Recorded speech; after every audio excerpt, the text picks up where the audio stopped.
Hello and welcome to the Federal's Worldly Wise, a weekly program that attempts to make sense of trending issues in international politics.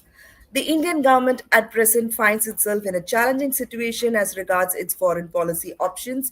US President Donald Trump is pressuring India to drop oil imports from Russia. On the China border dispute, there is some quiet now, but its close ties to Pakistan is a cause for concern. Now, let's come to Bangladesh. Bangladesh breeds hostility while relationship with Pakistan continues to be tense. India, traditionally with a big say in Nepal, actually hardly played any role in resolving issues arising out of the Gen Z uprising. China still dominates the Lankan discourse. And to discuss these issues, we have with us the Federal's consulting editor, K.S. Dakshina Murthy, who closely tracks international politics. Thank you for joining me, sir. My first question to you is the Xi Jinping government in Beijing has told Trump he cannot dictate where China should buy its oil from. Why can't India too follow suit? That is the nub of the issue. India for long has attempted a policy that tries to please all. It has never taken a position which is, especially when it comes to the big powers, it has been always been very cagey, and it is very rarely taken a position that has been very upfront. This has been particularly so since the end of the Cold War, and over the last, say, from 1990, so for the last about 35 years. So there has been an attempt by India to, of course, India has got much closer to the US, which was not the case earlier, but it has also not been able to leave out Russia, and Russia has continued to play an important role in Indian defense, economic cooperation, and even in strategic affairs. So what has happened is that India is unable to let go of Russia and be very close to the US. It has remained close to the US, but it can't be close to Russia and let go of the US. So it is caught in a very sticky situation. Unlike China, if you have noticed, it takes a position even when even as far as this reciprocal tariffs were concerned. When Trump announced his more than 100% tariffs on China, China said we are going to impose a similar tariff on the US.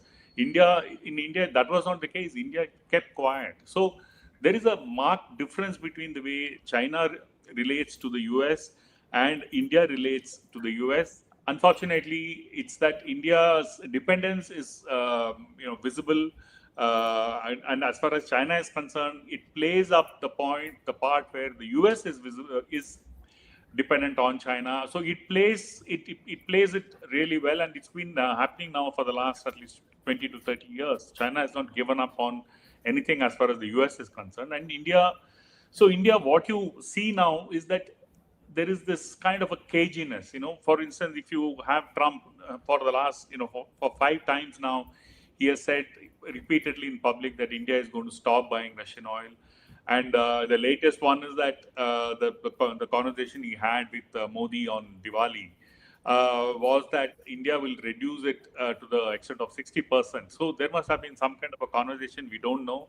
And in this context, India's not going to the ASEAN meeting is significant because, like some people are saying that he is probably trying to avoid a face-to-face meeting with Trump because that would put him under a lot of pressure, and it might force his hand, and he might be maybe forced to say something or announce something, or Trump might say something in his presence. We don't know. So to avoid all this, Modi has completely avoided going to the ASEAN meeting. The ASEAN meeting itself is a very important summit. The India has had a close relationship with ASEAN now for the last at least 15 to 20 years. So what is happening is that India is not able to completely act independently in its foreign policy. It is always has had to hedge one factor over another. So this is what you see as far as India's, Trump's pressurizing India, and the difference between India and China in the way they have handled Trump. So, given what's happening in Nepal, in Bangladesh, or Sri Lanka, how easy or difficult is it for India to handle challenges in its neighborhood?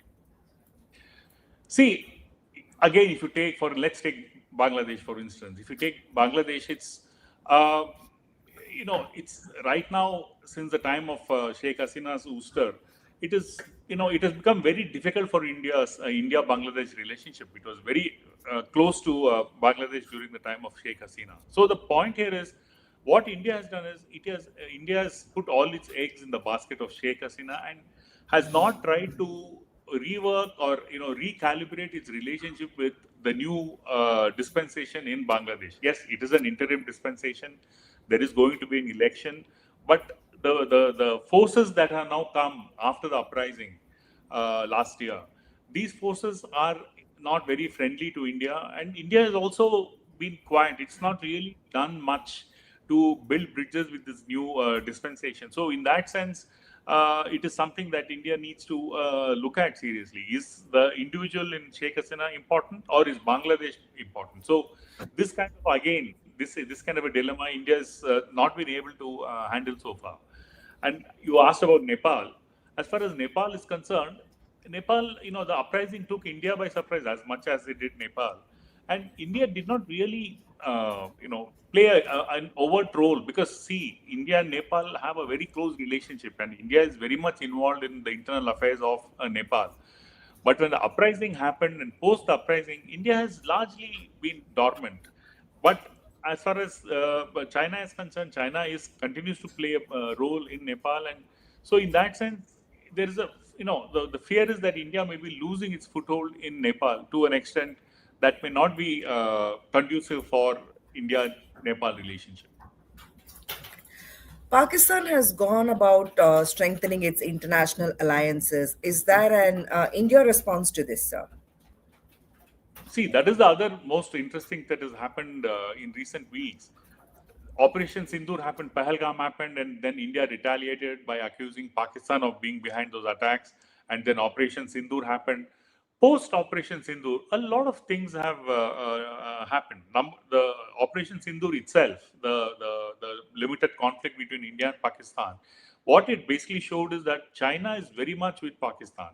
And when India takes on Pakistan, China is going to actively work with Pakistan militarily. So that becomes an issue which India needs to resolve. So, though it's very difficult to see how it's going to do that because India and China have a separate relationship as well.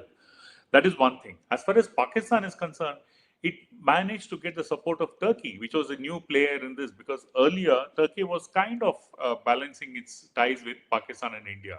But in Operation Sindoor, Turkey played a more active role supporting Pakistan. So, and then the biggest surprise was Pakistan signing the mutual defense treaty with Saudi Arabia, especially after India visited Prime Minister Modi visited Saudi Arabia, and then there was a lot of good optics as far as India was concerned. But then you had Pakistan signing this defense deal with a treaty with Saudi Arabia. So what has happened is since Operation Sindoor, Pakistan seems to have expanded its alliances internationally, and with it comes across as a country that is doesn't seem to have been beaten back or bruised by this encounter. And as far as India is concerned, it's a little kind of recovering from this post Operation Sindoor developments and the new kind of belligerence which Pakistan is displaying in this the new army chief who's taken over. So Munir. So the point is, so there is something happening as far as Pakistan is concerned, and that's the reason. One of the reasons why you find the the hostilities between the two countries are a little on the higher side, and in fact, there is also indications that if things are not handled well or on either side, there could be one more conflagration, which is not very good for people who don't like wars and would prefer peace instead. Okay.